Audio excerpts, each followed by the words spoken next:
Bonjour et bienvenue dans Reporter le Doc. Ce sera le 11 septembre. C'est l'engagement du président Joe Biden. L'intégralité des quelques 2500 soldats américains encore présents sur le sol afghan l'aura quitté pour le 20e anniversaire de l'attentat. En fait, c'est déjà le cas. Le retrait sera progressif dans le courant de l'été et avec les Américains, toutes les chancelleries occidentales réduisent leurs troupes, leurs effectifs et rapatrient déjà leur personnel, voire leurs collaborateurs afghans. Le terrain est donc libre pour un retour des talibans 20 ans après. Les étudiants en religion administrent déjà une bonne partie du territoire. Nos correspondantes ont voulu voir de plus près ce qu'il en était dans les écoles, dans les tribunaux, dans la vie quotidienne. Voyage en pays taliban, c'est un reportage édifiant de Solène Chalvon et Margot Ben pour Arte et France 24.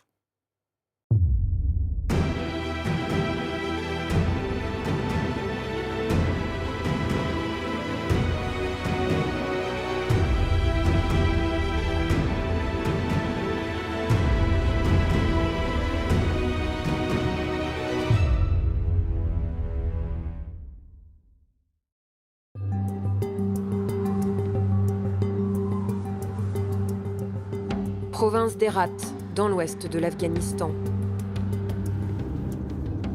Nous dépassons la dernière base de l'armée afghane, un camp retranché dont les soldats ne sortent presque jamais. Au-delà s'étend un no man's land que se disputent différents groupes armés. Après des mois de négociations, des hauts commandants talibans nous ont donné rendez-vous quelque part sur cette piste isolée.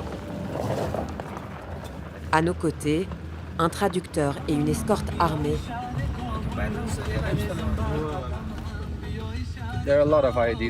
Il y a beaucoup d'explosifs actionnables à distance sur cette route. Mais n'ayez pas peur, ils ne les feront pas sauter. À part nous, personne ne peut venir dans cette zone ou la quitter. Les talibans nous attendent dans ce désert où résonnent au loin des tirs d'armes automatiques.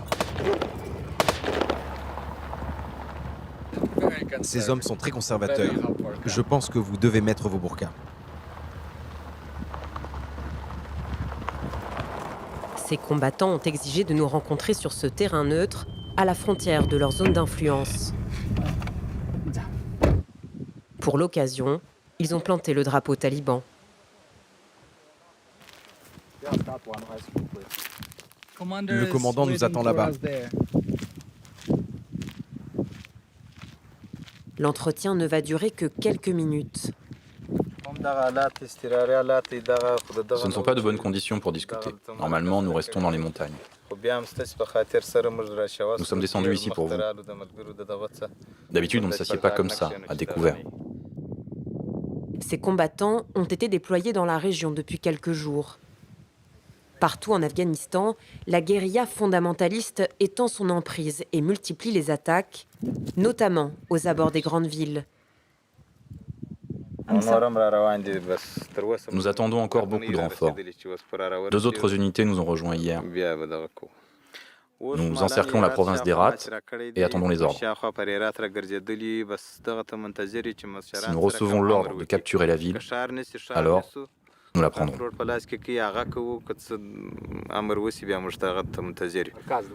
Quand on arrive dans un village, on s'installe dans la mosquée. C'est là qu'on dort. La première chose qu'on fait, c'est fermer les écoles, car elles suivent le programme scolaire du gouvernement afghan. On détruit les écoles et on renvoie tous les enseignants et autres employés. À la place, on installe nos propres écoles religieuses qui suivent notre programme et forment des talibans.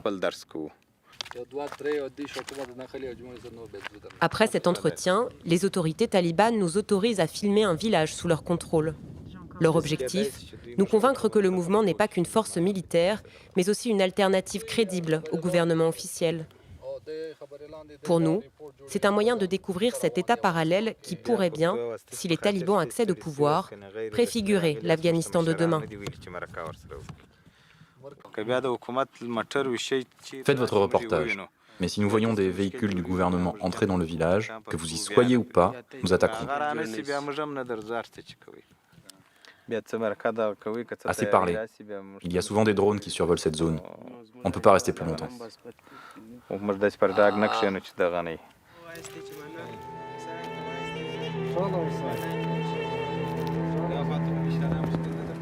Partout, les combats font rage entre les soldats afghans et les talibans, évincés du pouvoir il y a 20 ans par une coalition militaire menée par les États-Unis. Mais la guérilla fondamentaliste gagne du terrain.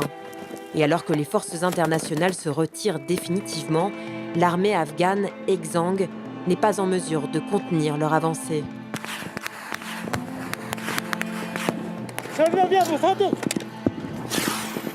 Les talibans contrôleraient déjà plus de la moitié du territoire. Aujourd'hui, ils sont les maîtres des campagnes, des zones qui n'ont pas bénéficié des plus de 150 milliards de dollars d'aide au développement déversés par la communauté internationale.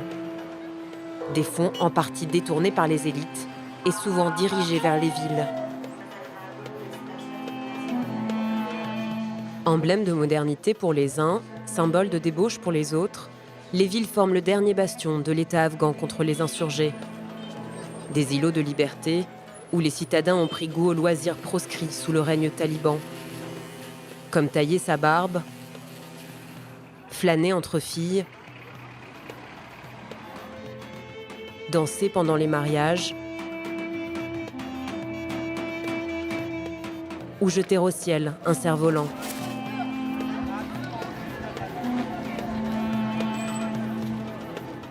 Autant de liberté que les rebelles, qui sont aux portes des métropoles, pourraient faire disparaître à nouveau.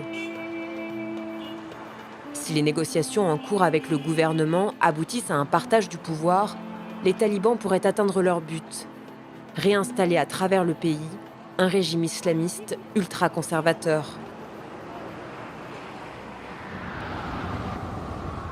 À moins de 2 heures de voiture de la capitale, nous pénétrons dans la vallée d'Omar Khail, au cœur de la province du Wardak.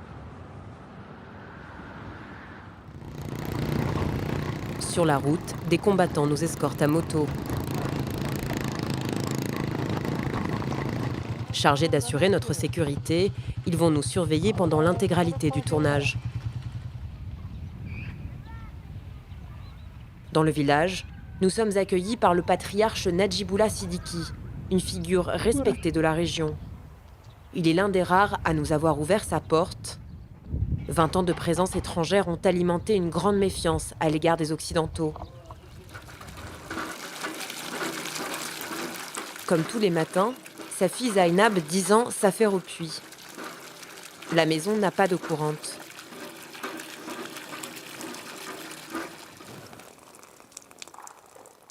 La famille a toujours vécu dans ce village, contrôlé par les talibans depuis 12 ans. Les matins, je prends de l'eau et jette dans la maison. Et après, je vais à l'école.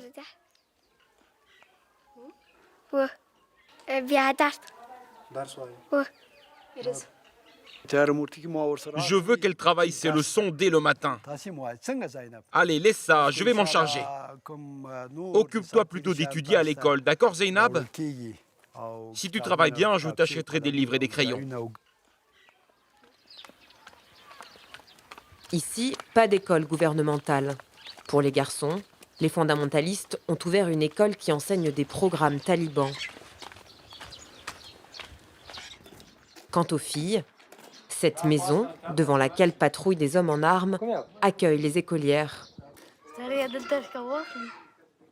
C'est une des promesses des insurgés s'ils reviennent au pouvoir. Laisser les filles poursuivre leur scolarité, au moins jusqu'à la fin de l'école primaire. Une manière pour eux de rassurer la communauté internationale.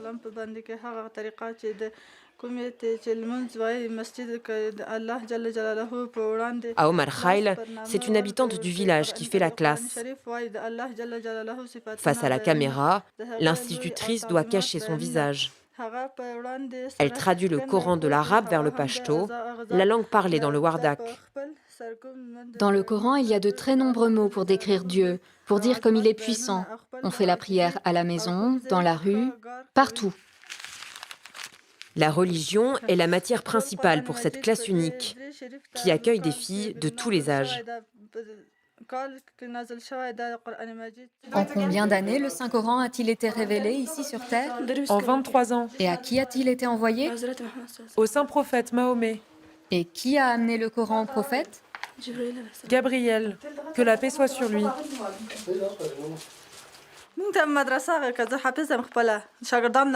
Il nous faut une vraie école coranique.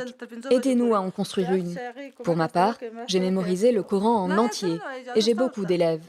Elles sont intelligentes et apprennent bien leurs leçons. Mon cours de religion dure 4 heures par jour. Les talibans, eux, ne nous causent pas de problème. Les filles viennent s'éduquer et je suis à leur service. Le cours de religion est terminé. Le professeur de maths va arriver. Bonjour. Comment allez-vous?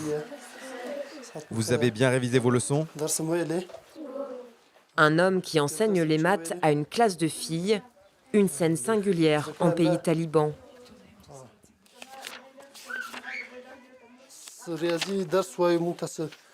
Bien. Je vais écrire des opérations au tableau et une par une, vous les résoudrez.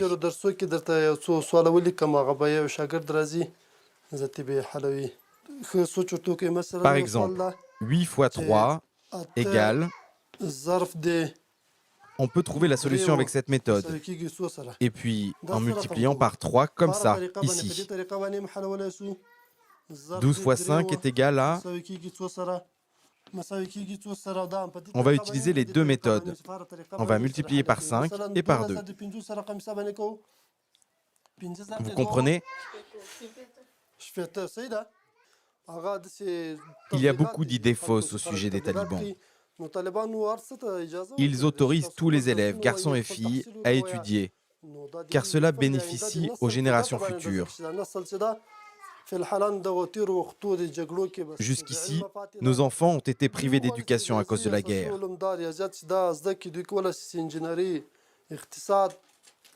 Si les filles apprennent les maths et les sciences, elles pourront devenir ingénieurs, économistes ou encore professeurs.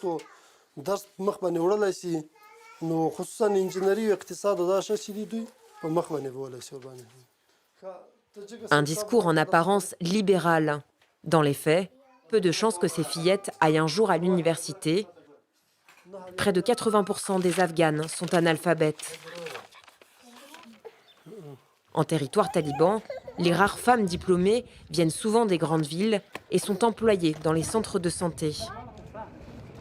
Comme ici, à la clinique d'Omar Khail. Derrière ce rideau, l'espace réservé aux patientes. Le mouvement fondamentaliste a légèrement desserré son étau sur la question de la santé féminine. Tu es malade? Viens, assieds-toi. Cette jeune généraliste, formée à Kaboul, reçoit des patientes venues de toute la vallée. 25 ans plus tôt, Sohra Sedakat n'aurait pas pu exercer son métier. Aujourd'hui, elle écoute et soigne les femmes de talibans. Je n'ai pas d'appétit, je n'ai pas mangé depuis 2 jours. Vous avez des soucis à la maison? Oui. Quel genre de soucis? Vous n'arrivez pas à avoir d'enfants? J'avais un bébé, mais il est mort. D'accord. La belle famille dit que le bébé est mort par ta faute, parce que tu l'as emmené chez ton père.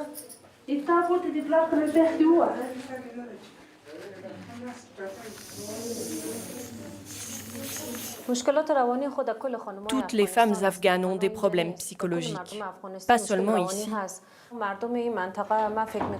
Les femmes vont très peu dehors. Même entre elles, elles ne se voient pas. Dans ce district en particulier, c'est vrai que les habitantes ont de très dures conditions de vie. Elles portent la burqa et n'ont pas vraiment de distraction.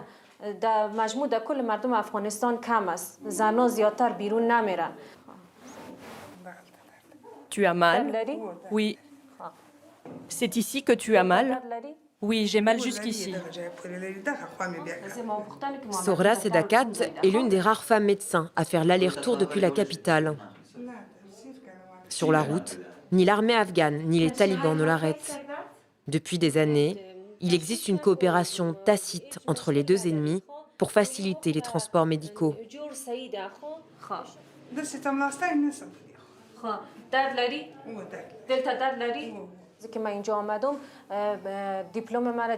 Le jour où je suis arrivée ici, les talibans ont vérifié mon diplôme universitaire. Ils l'ont lu avec attention et ont bien confirmé que j'étais allée à l'université de Kaboul, puis ils m'ont embauchée. À Kaboul, je ne porte pas la burqa, mais ici, je dois la revêtir en dehors de la salle de consultation. C'est la coutume. Si je ne le faisais pas, les gens pourraient penser que je suis venue encourager les femmes à la débauche. Lorsqu'ils étaient au pouvoir dans les années 90, les talibans interdisaient aux Afghanes de consulter des médecins hommes et leur barraient ainsi l'accès aux soins. Elle a des contractions. À combien est dilatée la patiente? Aujourd'hui, ils autorisent le docteur Azim à assister les infirmières. Dans la clinique, personne n'est affilié au mouvement. Tiens, ouvre ta main. C'est mieux que je mette l'aiguille dans ce bras.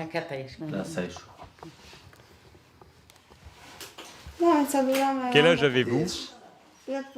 Je ne sais pas, j'ai été mariée très jeune. Et vous en êtes à votre 9e mois de grossesse?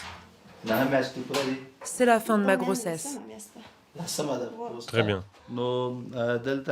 La patiente va accoucher et les femmes m'ont demandé de quitter la pièce.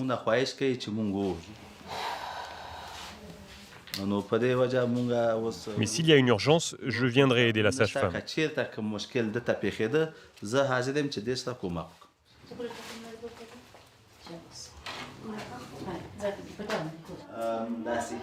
Dites aux autres femmes de votre village de se rendre à l'hôpital pour accoucher.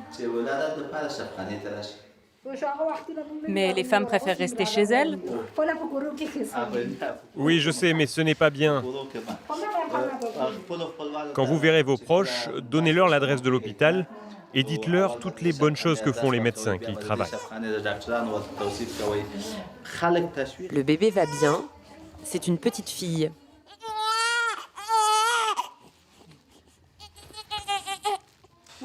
La patiente est rhabillée, vous pouvez entrer.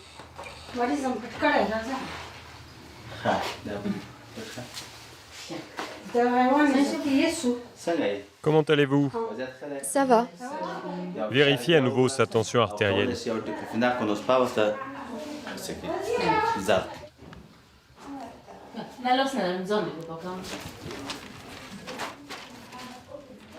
En dehors de ce sanctuaire, les femmes sont invisibles.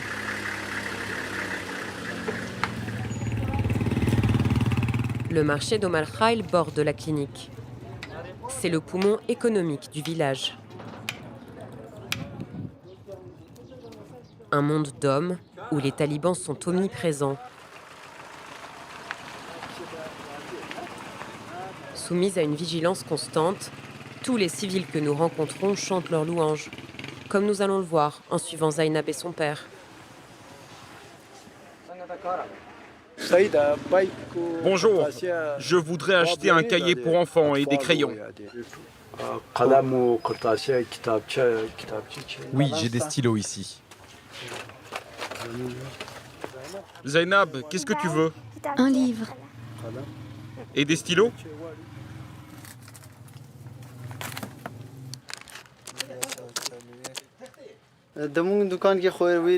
Les talibans ont déclaré que les aliments périmés sont interdits à la vente.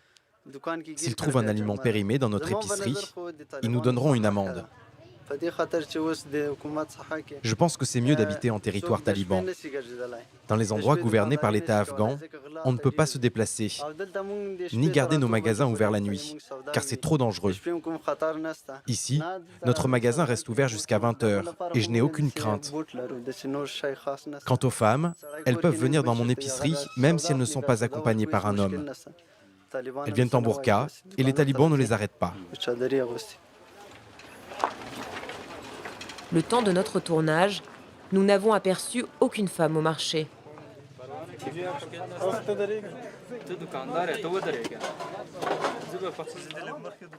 Avant, on ne pouvait pas acheminer nos stocks depuis la ville à cause de l'insécurité. Il fallait utiliser des chemins détournés. Maintenant, tout est calme. Quand les talibans sont arrivés, ils ont commencé à nous encourager à fréquenter la mosquée. Ils nous ont envoyé des lettres signées par un chef religieux disant qu'il fallait les avertir si nos voisins ou nos amis n'allaient pas prier à la mosquée. Et alors, ils allaient les voir. De la législation alimentaire à la fréquence des prières, les talibans s'immiscent dans tous les aspects du quotidien. Ils s'invitent pour le thé, jusque dans le salon de Najibullah Siddiqui. Le vieil homme n'a jamais fait partie du mouvement, mais un drame l'a rapproché des talibans.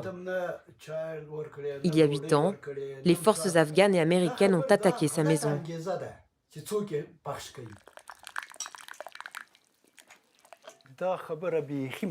Avant, je n'invitais pas les talibans à prendre le thé chez moi. Je ne me préoccupais pas de la guerre, je n'étais pas partisan. Nous, les civils, nous voulions juste étudier, éduquer nos enfants, gagner notre pain. Puis les soldats américains et ceux du gouvernement afghan ont montré leur barbarie. Ils ont semé la terreur ici, sous prétexte de combattre les talibans. Les attaques venaient du ciel, c'était des bombes? Oui, des bombes. Et aussi, ils ont fait irruption chez nous. Ils ont cassé la porte et tout le mobilier. Ils étaient si cruels. Ils ont battu les enfants dans leur sommeil. Nous avons perdu 5 membres de notre famille. Tous étaient des enfants ou des étudiants. Les talibans, eux, sont nés ici. Nous les connaissons tous. Ils vivent dans nos maisons, dans nos villages, nos communautés. Et de leur part, nous n'avons subi aucune injustice. Les forces gouvernementales, appuyées par l'armée américaine, sont accusés d'être responsables d'un tiers des victimes civiles du conflit. Comme pour le père de Zainab, ces bavures nourrissent un ressentiment dans lequel puisent les talibans. L'Afghanistan est un pays essentiellement rural. Les projets de développement financés par la communauté internationale n'ont pas atteint les campagnes, pauvres et très conservatrices. Le verger de Mohamed Wardaki souffre de la sécheresse chaque année. Ces champs sont fertiles, mais il n'y a pas assez d'eau. Alors ils deviennent secs.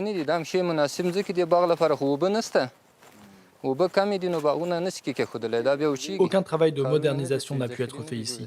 Aucun réservoir n'a été construit à cause de la guerre. Là, ce sont des abricotiers. Bientôt, ils donneront des fruits. Les pommiers n'ont pas encore fleuri.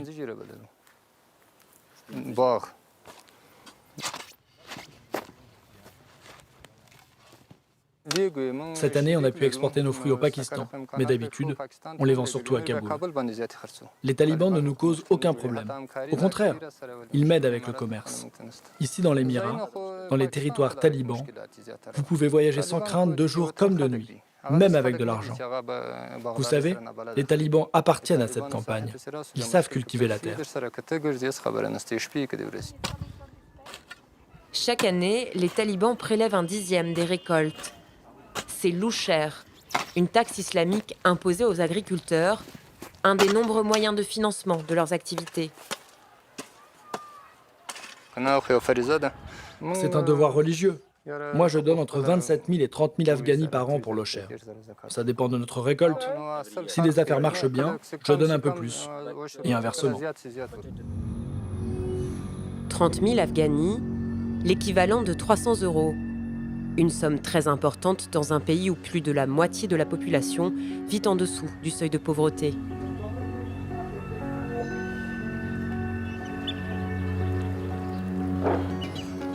Le montant de l'impôt, comme toutes les lois islamiques, est édicté dans cette mosquée. Aujourd'hui, ces dignitaires légifèrent sur des pratiques qu'ils jugent profanes, comme la musique lors des mariages. En tant que femmes, nous ne sommes pas autorisés à y assister. Mais notre traducteur a pu filmer quelques images de cette assemblée de responsables religieux et de combattants. Nous avons statué. Tous ceux qui ne respectent pas nos décisions seront jugés.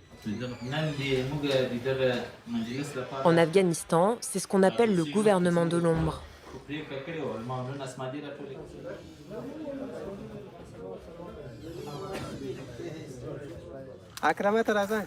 Allez, toi et toi, suivez-moi. Venez par ici. Maolawi Sabir est le gouverneur taliban du district, l'un des cadres de cet État parallèle très hiérarchisé.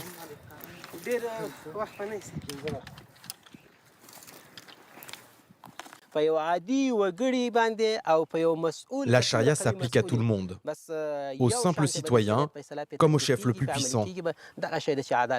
C'est comme ça que nous rendons la justice. Aussi loin que s'étend l'émirat taliban, les vies et les biens des gens sont en sécurité.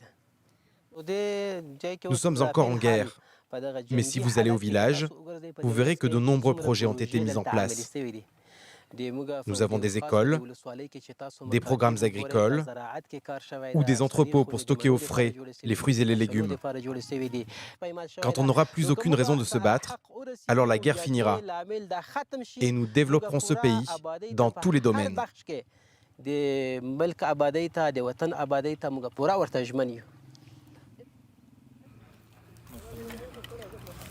Après l'examen des lois, l'Assemblée judiciaire siège à ciel ouvert.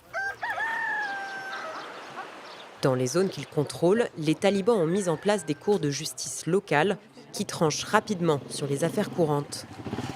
La justice gouvernementale, elle, est perçue comme lente et corrompue, malgré les milliards de dollars dépensés par la communauté internationale pour son fonctionnement. C'est ce qui explique, en partie, la popularité des tribunaux talibans.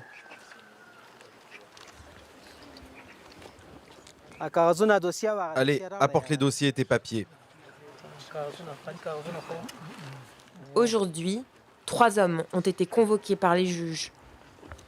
Les 2 premiers sont des combattants accusés d'avoir utilisé leurs armes en dehors des combats. Alors, pourquoi tu as tiré? Je ne savais pas que c'était interdit. Parle plus fort. Tu as tiré? Mais pourquoi? C'était pour célébrer un mariage?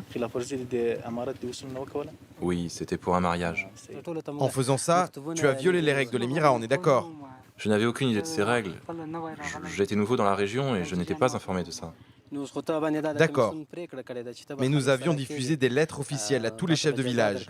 La commission a décidé de te punir et de te désarmer parce que tu as troublé l'ordre public. Tirer en l'air est interdit. Cela effraie nos habitants. Donc c'est ainsi, tu es puni et donc désarmé. Tu es d'accord avec cela? Tu reconnais ta faute? Je le reconnais. Et toi? Pourquoi tu as tiré? Parce que mon ami est revenu du front. Donc tu as tiré pour célébrer son arrivée? Oui. Ne savais-tu pas qu'il est interdit de tirer en l'air? Oui, j'étais au courant. Je suis désolé pour cet acte. Je ne le répéterai plus à l'avenir. D'accord, mais il a été décidé de te désarmer jusqu'à nouvel ordre.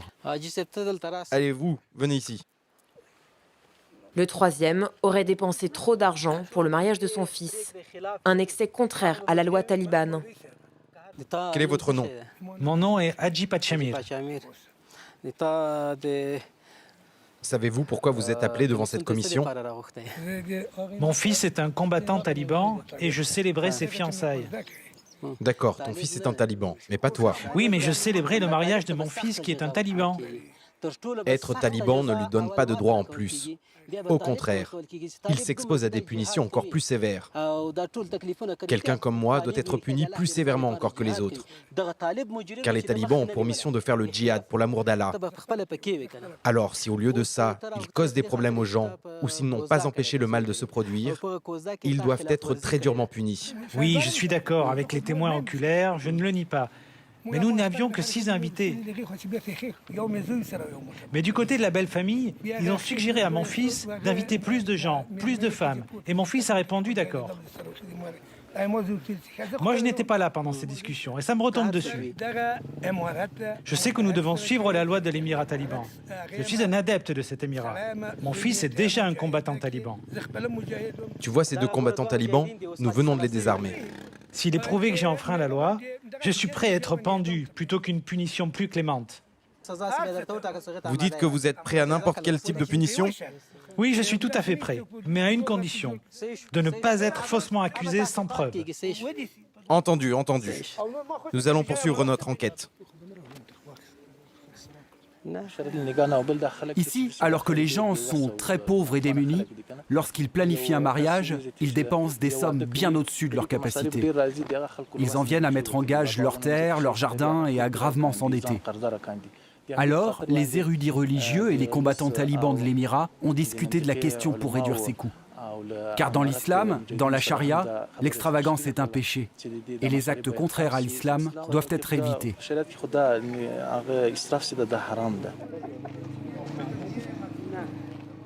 Cette justice se veut équitable pour les hommes. Quant aux femmes, les talibans continuent d'en faire les premières victimes de leur cruauté.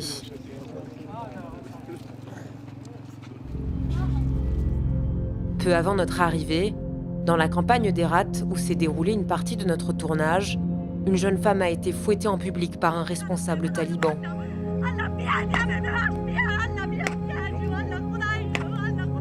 Elle a été jugée coupable du crime d'indécence après avoir discuté au téléphone avec un garçon. Si cette femme avait été mariée, pour ce crime, elle risquait la lapidation.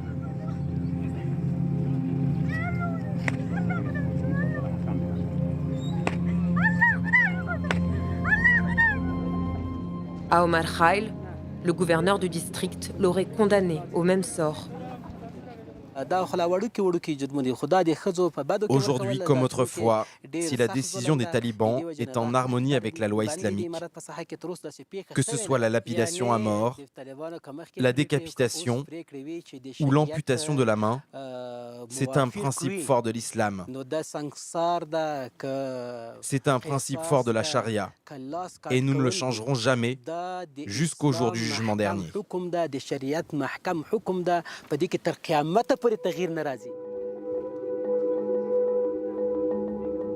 Nous quittons l'atmosphère oppressante du village avec un sentiment trouble. Celui d'avoir rencontré une nouvelle génération de talibans à la tête d'institutions presque fonctionnelles, mais où la barbarie n'a pas disparu.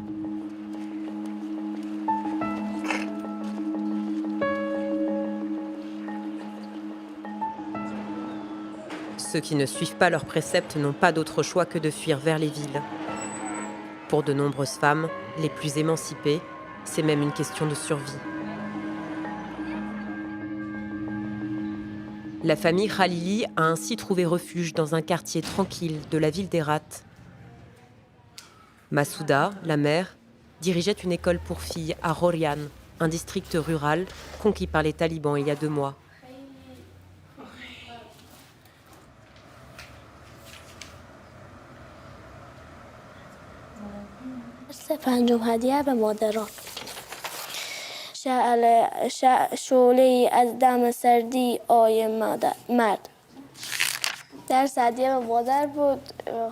Ce livre parle de l'amour qu'on porte à nos mamans.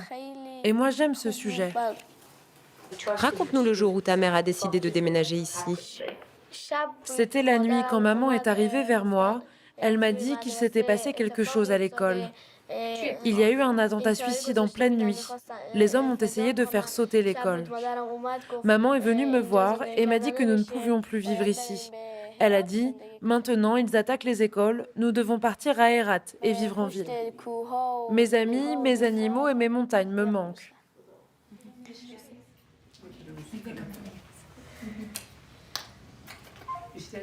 Depuis qu'elle s'est exilée en ville, Masouda reste en lien avec ses anciennes voisines. D'autres femmes de Rorian qui, comme elle, ont pris la fuite à l'arrivée des talibans.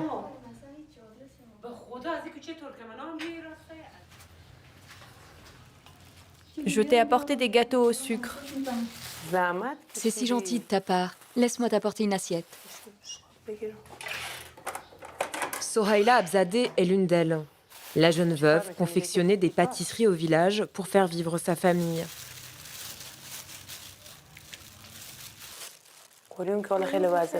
La sécurité est vraiment mauvaise à Rorian.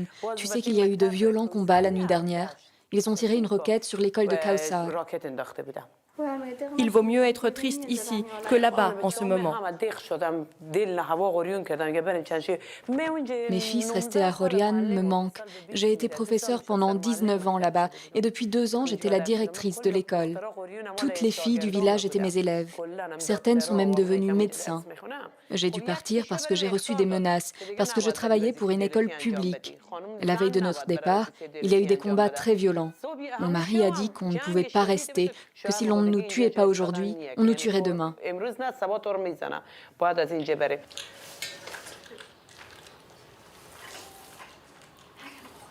Et tes gâteaux, est-ce que tu arrives à vendre ce que tu cuisines ici? Non, ici au marché, personne ne les achète. Au village à Horian, j'étais employée par une boulangerie. Mon travail me plaisait et les ventes, c'était bonnes aussi.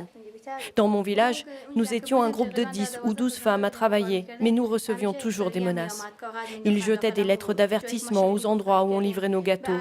Ils répétaient au chef du village qu'ils allaient fermer le local où nous préparions nos gâteaux, qu'ils allaient le frapper avec une roquette.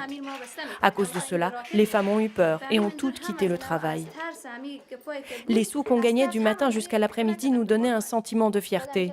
Après ça, nous avons dû rester à la maison et attendre que les hommes du village décident de notre vie à notre place. Tout ça parce qu'on vendait nos sucreries dans les marchés.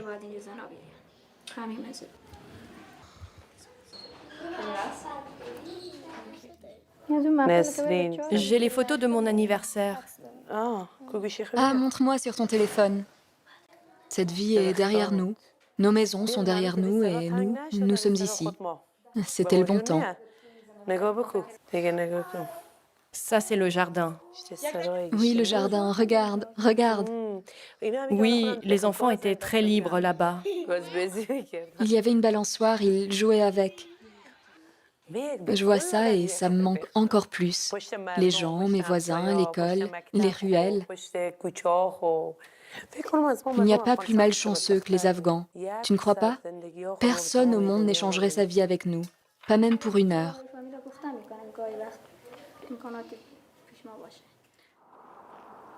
Depuis 40 ans, à la ville comme à la campagne, les Afghans pleurent leur mort. Plus d'1 million de victimes fauchées par une guerre sans fin. Avec le départ des troupes occidentales et l'avancée des talibans, l'avenir du pays s'annonce encore bien sombre. Dans ce scénario du pire, il reste un espoir fragile, la paix retrouvée entre frères afghans.